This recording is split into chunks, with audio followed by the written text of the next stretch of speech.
the name of the Pentagon off the outside of it and go in and rescue the people that are in there. Scott Graham, optimistic that there may be people to rescue. A lot others are not so optimistic. We have heard that bodies have been found here, apparently bodies from the plane and bodies also that are in that building. Back to you at Broadcast House. Dave Statter at the Pentagon, thanks a lot. The plane that hit the Pentagon was American Airlines Flight 77, originated from Dulles International, headed to Los Angeles. It was carrying 64 people. All of them are believed to be dead. Dozens of the injured have been treated at the Virginia Hospital Center in Arlington. Our Jennifer Ryan is there now with the latest. Jennifer? We're also here, of course, and hearing that Dr. York Allen is in the hospital. He's the chief of ER, trying to figure out what will happen tomorrow. Questions like, will the morgue be able to accommodate what is to come? As you can see behind me, there's not much going on right now. Not too many people coming in at this hour, but 42 injured have been brought here. 21 released. 14 admitted tonight, 9 of them in intensive care. Their injuries include broken bones, cuts, bruises, smoke inhalation, and also burns. An interesting fact that we learned about this evening, human skin from organ donors is making its way to the hospitals around this area, to the burn units. It's making its way here from Texas, 50 square feet of human skin for grafting, surgeries that these victims may need for severe burns.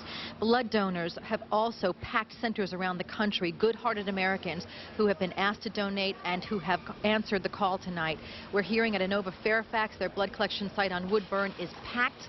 They've got a 4-hour wait. They're asking people, though, do come tonight and through the night. They're open for 24 hours. They're looking for blood type O, the universal donor. 11 D.C. hospitals will get this blood, and if New York needs it, it will also get the blood. Usually it takes 24 to 48 hours to turn around a unit of blood. They're moving so quickly tonight, they say they can do it in 12 hours. That's the very latest. Back to you at Broadcast House. Jennifer Ryan, thank you very much. Thanks, Jennifer. 7 victims from today's Pentagon attack are being treated at Washington Hospital Center, all of them suffering burns. 10 others are being treated at Inova Alexandria Hospital. Here's the latest on closings for tomorrow. Federal workers are under the unscheduled leave policy. The University of Maryland at College Park has canceled classes for tomorrow, but offices will be open. Montgomery County Public Schools will be closed tomorrow, but administrative offices will be open. Fairfax County Public Schools will be closed tomorrow. However, offices will be open with liberal leave, and Falls Church City Public Schools will be closed tomorrow, and there will not be any daycare. District schools are also closed, but we're going to continue to update you on any closings that might happen, and those will show up on the bottom part of your TV screen. Number, when it comes to transportation, Union Station is expected to be open tomorrow. Greyhound is offering limited bus service out of Washington, but not to New York. No word yet on what's going to happen tomorrow. A lot of people in our area have decided to gather in prayer tonight. More than 3 dozen people attended a special service this evening at Metropolitan United Methodist Church on Nebraska Avenue. The United Methodist denomination has declared a nationwide prayer vigil over the next 2 days. We now rejoin a CBS News special report in progress. Downtown to volunteer. These construction workers were from Iron Workers Local 40. What's the job in there? Whatever it is. Whatever it is. To save somebody, one person saved is a life saved. Through the day, an inferno raged in World Trade Center Building Number 7, another massive office tower. Firefighters feared that it would collapse. And a little more than 8 hours after the attack, the abandoned building fell. 47 stories in the street.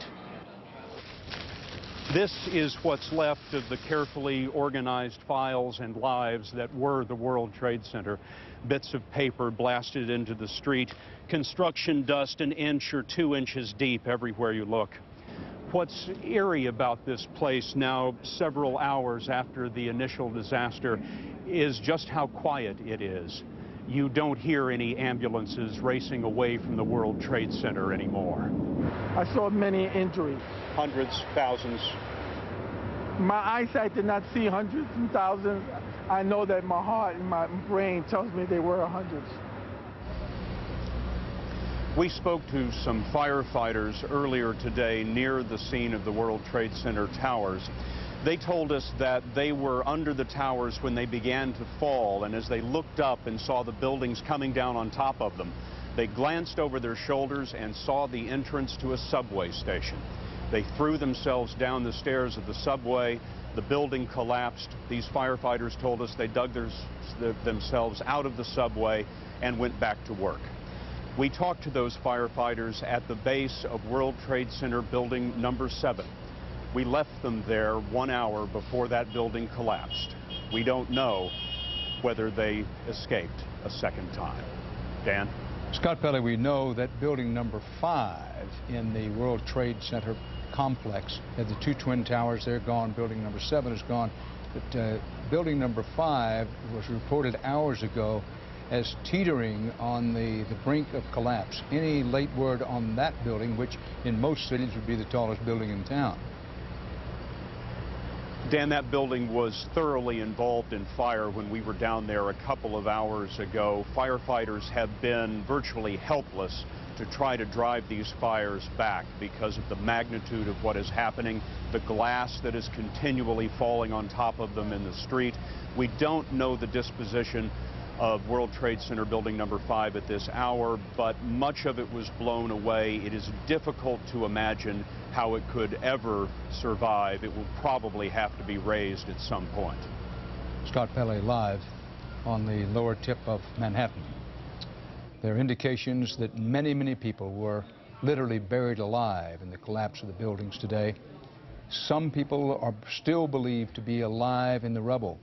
But rescue workers, firefighters, police, and others, for a long period of time, could not get anywhere near them to determine how many people might still be alive. As of about 7 o'clock New York time tonight, rescue workers were beginning to go into the very heart of the destruction. And by, say, dawn tomorrow, perhaps before, we'll have some reports on whether they found anybody alive in the rubble. Now, we want to give you a moment-by-moment look at how the attack on America unfolded. And correspondent Russ Mitchell gives us that. It's early this Tuesday morning, the 11th of September, 2001. It began as a shimmering late summer day. WCBS News Time, 8:48. It's traffic and weather together. Tom Kaminsky, Chopper 880. All right, Pat, we are just currently getting a look at the World Trade Center. We have something that has happened here at the World Trade Center. And within half an hour, became America's second Pearl Harbor. Freedom itself was attacked this morning by a faceless coward, and freedom will be defended. By now, you've seen the pictures. But it's been a long, agonizing, and confusing 12 hours. Oh, it was chaos. It's something out of a movie. So briefly, here's what we know about exactly what happened. 8:48 a.m., American Airlines Flight 11, hijacked en route from Boston to Los Angeles, slams into the North Tower of the World Trade Center, 2/3 of the way up the 110-story building. We had seen a fireball, and I can tell you it appears as though something has gone into the World Trade Center. 20 minutes later, at 9:08 a.m., a United Airlines flight, number 175, also from Boston to Los Angeles, tips its wings and crashes into the South Tower. Oh my God! Oh my God! An incredible fireball, so remarkable, it didn't even seem real. Looked like a plane rammed into the second building. 35 minutes after that, 9:43 a.m., American Airlines Flight 77, scheduled to fly to Los Angeles from Dulles Airport outside Washington, dives into the Pentagon, destroying one of the building's 5 sides. I happened to hear a plane come through. It sounded like it was running normal. 10:10 a.m., the 4th hijacked plane, United 93 from Newark to San Francisco, crashes in a remote area 80 miles southeast of Pittsburgh. It just come down like it was going to land, but instead of landing, it just went nose right into the ground. In a little more than an hour, 4 horrific plane crashes, hundreds believed dead. But far worse was yet to come.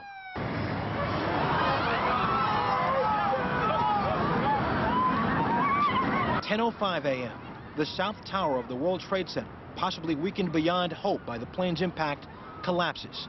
People can be seen jumping from the high floors. The building came just rumbling down. It was like a war zone. 10:28 a.m. and the North Tower, choked with smoke and flames from its upper floors, disintegrates.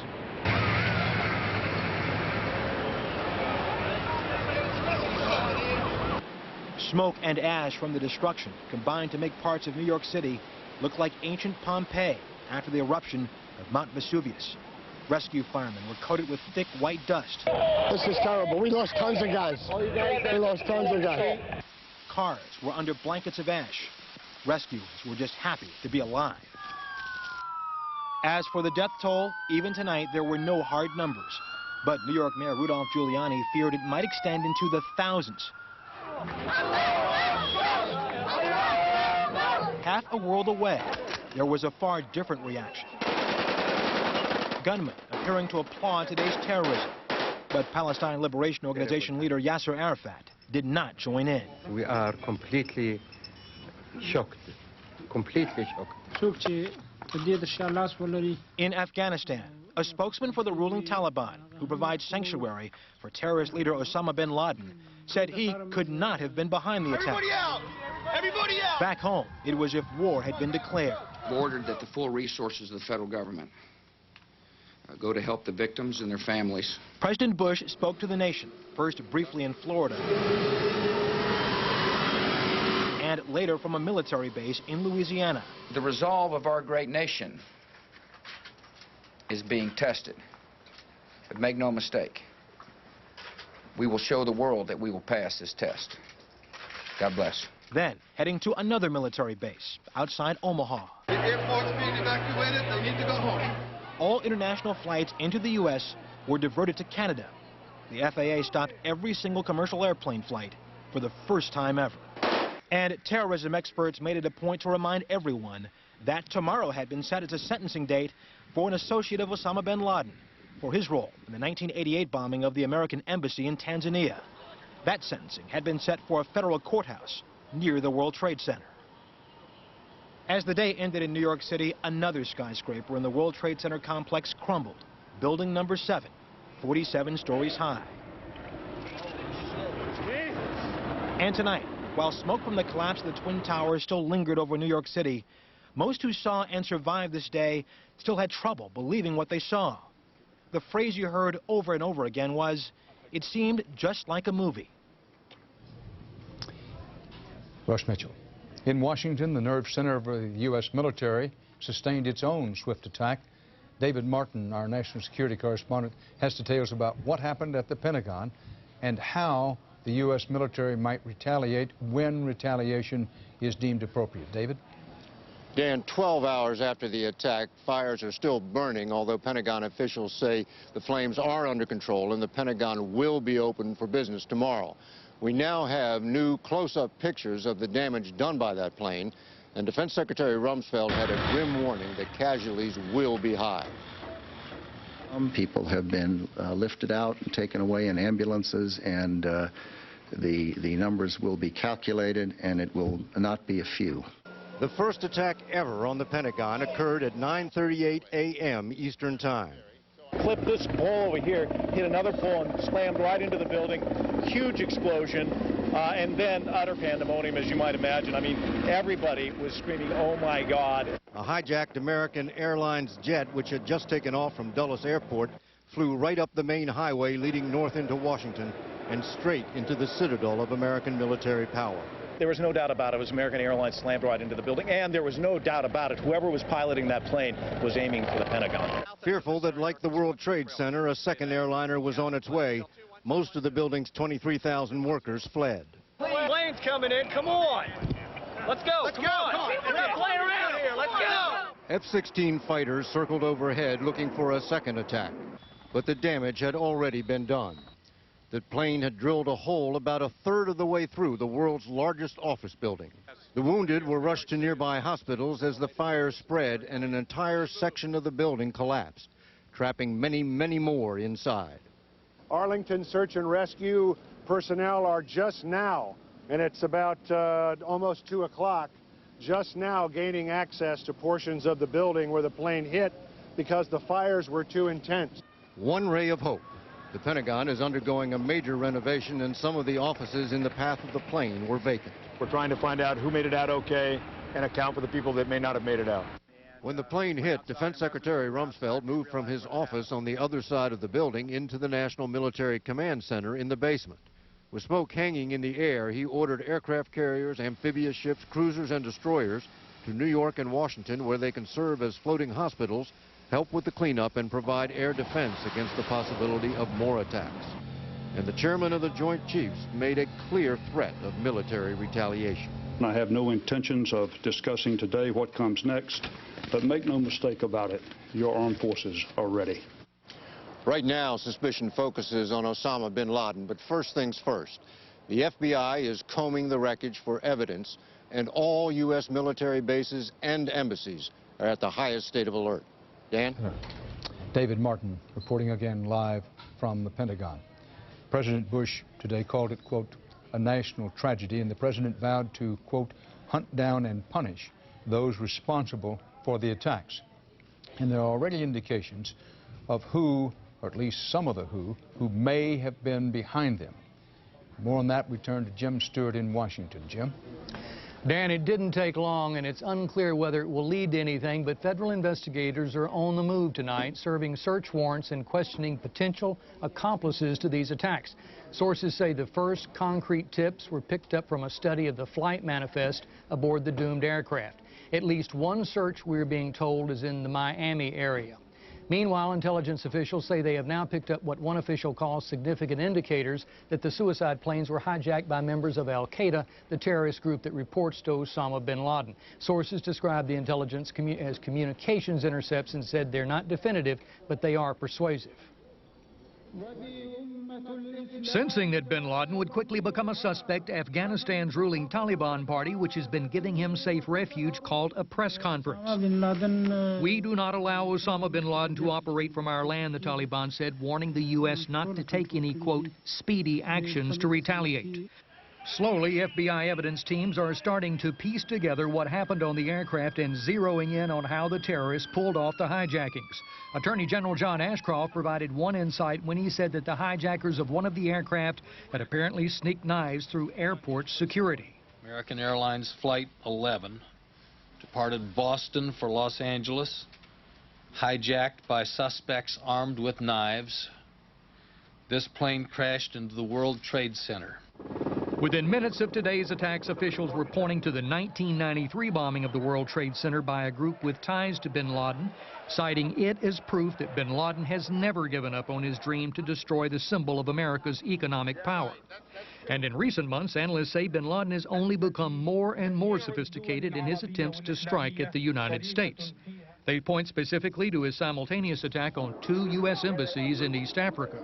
They also went directly against a U.S. destroyer, which was heavily guarded, and they did put a hole in that ship, the USS Cole. So they have a track record of conducting attacks that one would think they might not be capable of. Late today, the U.S. intelligence community was rapidly sorting through a priority list of potential suspects within the U.S. for electronic eavesdropping, with sources saying the number may reach into the hundreds. Some of the very doomed passengers themselves may have provided authorities with their first valuable tips.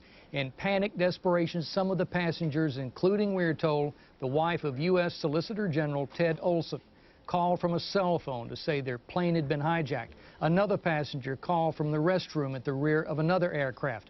One passenger, it has been suggested, provided detailed information about one of the hijackers. The working theory by lawmen so far is that the hijackers were pilots themselves and forcefully took over the controls to dive their jets straight into the targets. Dan? Jim Stewart live in our Washington Bureau. Join us now again for perspective and context on this. Former U.S. National Security Advisor Sandy Berger, who was in fact the National Security Advisor for 8 years straight through. Sandy Berger, question. There was a time, my recollection, in the 1980s, possibly the late 1970s, when the United States put aboard aircraft skyjack protection specialists in civilian clothes. Now that was ended. Was any thought given while you were the National Security Advisor to reinstituting that for protection aboard airliners? Not as far as I know. We had, as you remember, Dan, a spate of hijackings during the 70s and 80s. The United States intensified its airport security and essentially has had a grip on that problem for the past 10 years. We've had very little of this activity. Past tense now. And one of the things that is so staggering about today is that in 4 separate instances, people were able to get aboard planes and circumvent the security system that has worked so well for 10 years. Sandy Berger, you said it earlier, and I want to emphasize it again now. Our main focus tonight is on those people dead, missing, wounded, and their families. But as a former National Security Council advisor until very recently, and one of our ranking experts, want to expand this conversation out. There's a lot of talk now of a we will retaliate, and Senator Orrin Hatch said tonight, well, our intelligence operatives have some indications that there are links to Osama bin Laden. There's talk about, well, the Taliban in Afghanistan better dig deeper, in effect, because if it turns out Osama bin Laden did it, the Taliban's been protecting him, hiding him within their country, then he better look out. But talk to us realistically about the whole subcontinent. Both Pakistan and India are nuclear powers now. Pakistan right on the border with Afghanistan.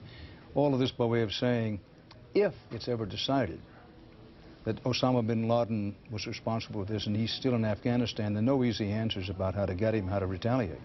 Well, I think that's an important point, Dan. Of course, let me repeat your caveat. We don't know. America proceeds on facts, not on speculation. So, number one, we have to determine what has happened here. But we're talking, if we are talking about bin Laden, about a very difficult target. This is far from nowhere, in very rough terrain. And I don't believe this is now, given the escalation that we've seen today of monumental proportions, susceptible of being dealt with in one pop, in one sort of exquisite act. This may require the administration to look at a range of options, from economic pressure to military options that go beyond simply missiles from afar. Very quickly, Sandy Berger, because we don't have much time left in this particular segment. Can we or can we not absolutely count on the government, now a new government in Pakistan, to help with this new problem? Well, the government of Pakistan has been cooperative in some respects on terrorism. They have turned over several operatives of bin Laden, but you also have to understand that the ties between the Pakistani intelligence and military and the Taliban and bin Laden's operations are quite intermingled. And the extent to which the Pakistanis will cooperate, I think if we needed that cooperation, remains to be seen. Fair to say, open to questions. Sandy Berger, yes. Thank you very much again for being with us. Now, one question at the very heart of today's attacks is how, with so much security, alleged and otherwise, at America's airports, how did these hijackings happen? Bob Orr has been looking for some answers. Bob?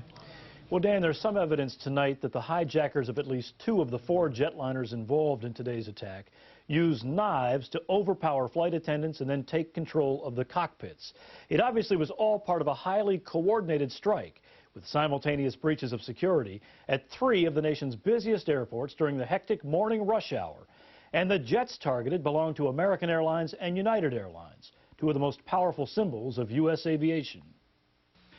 American Flight 11, a Boeing 767, took off first at 7:45 this morning from Boston bound for Los Angeles. 13 minutes later, another 767, United Flight 175, also left Boston for L.A. At virtually the same moment, United Flight 93, a 757, took off from Newark for San Francisco. And to the south at Washington's Dulles Airport, another 757, American Flight 77, flew off towards Los Angeles. The first sign that anything was wrong was noticed by air traffic controllers, who watched the jets stray from their planned routes. This computerized radar path shows how the first plane, American Airlines Flight 11, climbed out of Boston and, as expected, headed northwest across Massachusetts. But watch what happened. As the plane entered eastern New York, it turned sharply to the south and headed straight for Manhattan. The 767 hit the World Trade Center at 8:48 this morning. And 16 minutes later, United Flight 175 delivered the second blow. The jets, fueled for cross-country flights, were filled with tens of thousands of gallons of volatile fuel. They were literally flying bombs, each with an explosive power far greater than the blast that leveled the Oklahoma City Federal Building. Based on radio communications from the planes, FAA authorities knew they were dealing with a terrorist attack and immediately moved to close New York and Washington airports.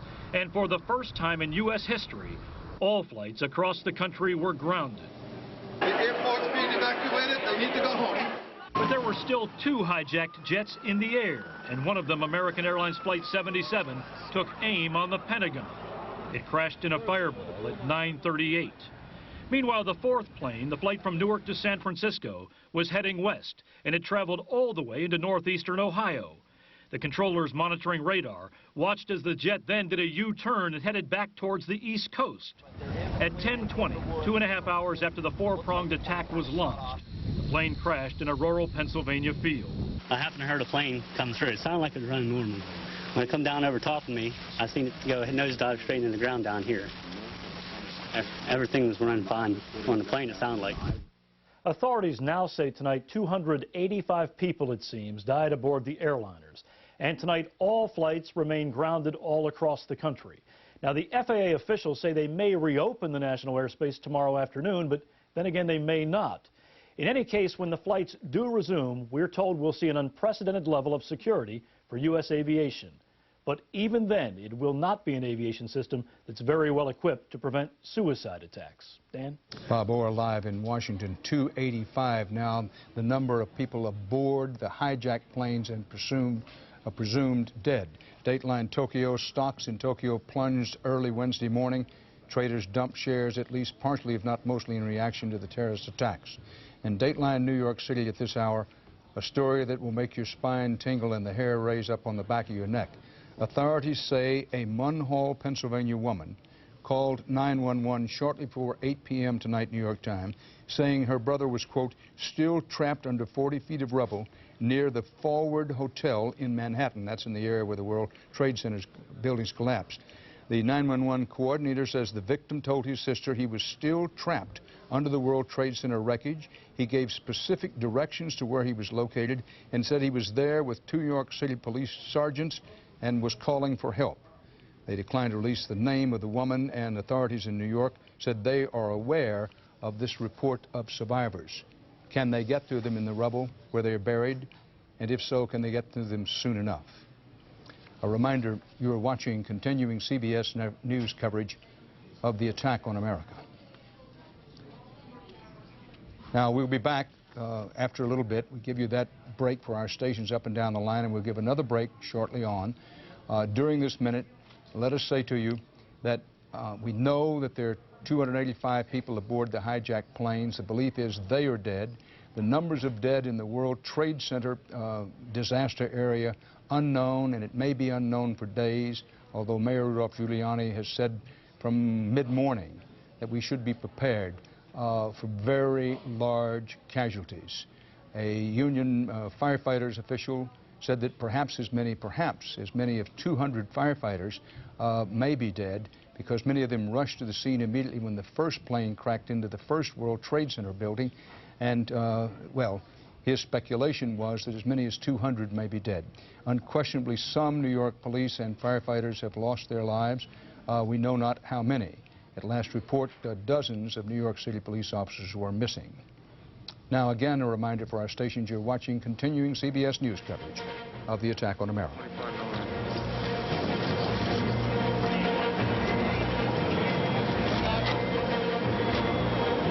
Back now at CBS News World Headquarters in New York. CBS's special coverage of the attack on America continues, as it will throughout the evening and early morning and into tomorrow. The headlines at this hour.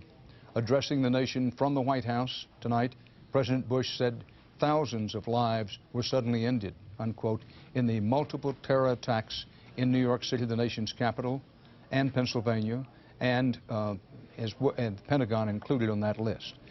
President Bush said bluntly, the United States will not distinguish between the terrorists who actually committed the acts and what he called those who harbor them. He did not indicate that he knows or anybody knows who committed the attacks or, for that matter, who harbored them. Here in New York City, the desperate search for victims runs on into the night. At the site where 2 hijacked commercial U.S. jetliners were used to ram the twin towers of the World Trade Center.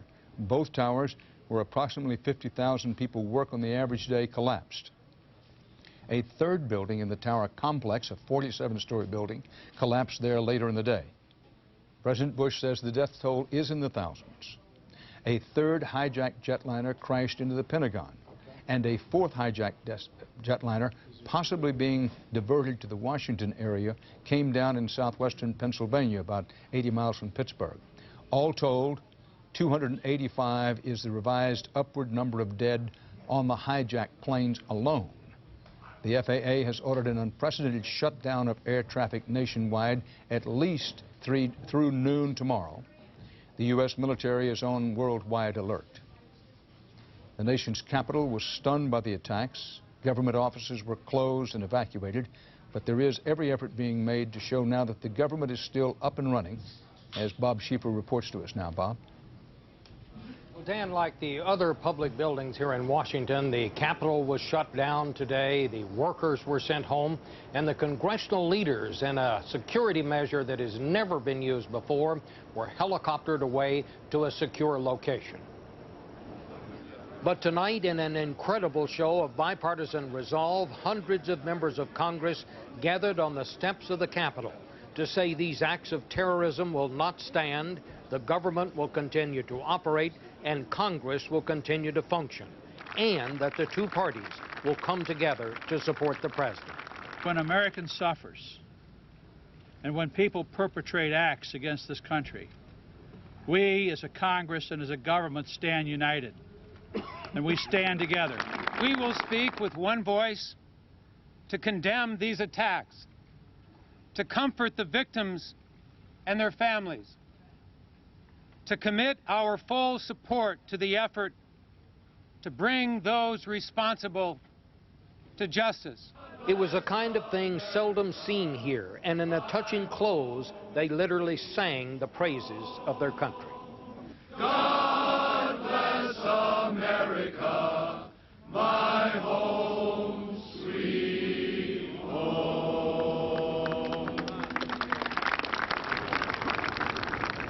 A very different scene than we saw at the Congress and at the Capitol last week.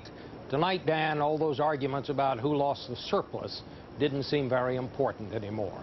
This is a Congress now that is going to settle down to business. I think tomorrow you'll see them back in session, passing a very strong resolution of support of the president, determined to find who caused this and to see that there is appropriate punishment. Dan. Bob Schieffer reporting live from Washington with the White House in the background. Here tonight with his analysis and to help give us some context and perspective is the former U.S. Ambassador to the United Nations, a former Assistant Secretary of State of the United States of America, and one of the United States' most experienced diplomats, both in Asia, Europe, and other places abroad, including Africa, Richard Holbrooke. Mr. Ambassador, thanks for being with us. You've thought about this today. What are the most important things for Americans to have in mind as we steady ourselves and prepare for the long trail back from this day of infamy? Well, after we get through recognizing the first fundamental thing, which is this terrible loss of life here in New York among policemen and firemen and citizens, and rallying, as so many people have said today, I think we have to look to the future. And on that point, Dan, let me emphasize the most important sentence in President Bush's speech, when he said, "We will make no distinction between those who committed the act and those who harbor those who committed it." That is the beginning of an essential change in the rules. Let us say, for sake of argument, that it was Osama bin Laden, as everyone thinks, although there's no proof at this point. If it was Osama bin Laden, then the Taliban, who have harbored him, must be regarded as equally responsible for what can only be described as an act of war against the mainland of the United States. And I think there will be consequences. Point number two, in order for those consequences to be successful, to strike at the heart of the people who did this, we will need allies. We will need our NATO allies.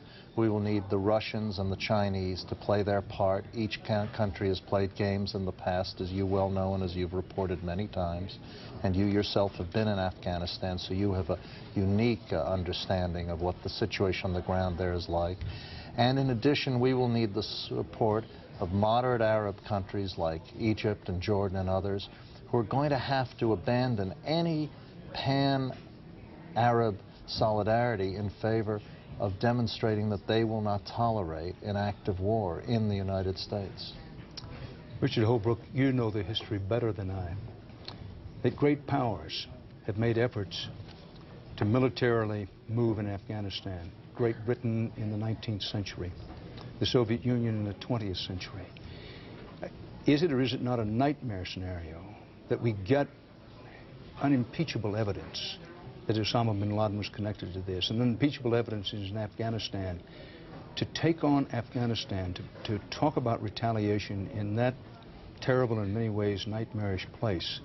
I mean, what can one say about that? It is a nightmare scenario, and it's going to be incredibly difficult. But there's something else that all Americans must remember tonight if we talk about history, and the rest of the world should remember too, and that when America's resolve is there, when Americans are united, as we were on December 7th, 1941, after Pearl Harbor, and this is certainly comparable to Pearl Harbor, and the death toll is going to be much higher, I'm afraid, than the 2,000 sailors and seamen who died at Pearl Harbor. When the United States is united, and when we rally international support behind us, we have always prevailed, and I have no doubt we will prevail here. But there will be consequences. The world is going to change, from small things like changes in airport security, which are going to inconvenience all Americans, to big things like our mindset and our international leadership. This will not be a day like others. The world will change because of what has happened today, after we dig through the debris and save the people who are still fighting for their lives in Lower Manhattan. Richard Hopper, thank you. As the scope of this tragedy widened, the Red Cross today issued repeated pleas for volunteers and blood donors. As you may know, there's a shortage of blood plasma practically all over the world and in most places in the United States, and that includes New York City. Aaron Moriarty reports now on how New York City, in terms of this need for blood, literally rolled up its sleeves. Don't worry. Come on, where's your... Over here. I turned on the TV, and it was a horror show. It's like World War III. I keep on telling people that I think I'm going to wake up and it's going to be a bad dream.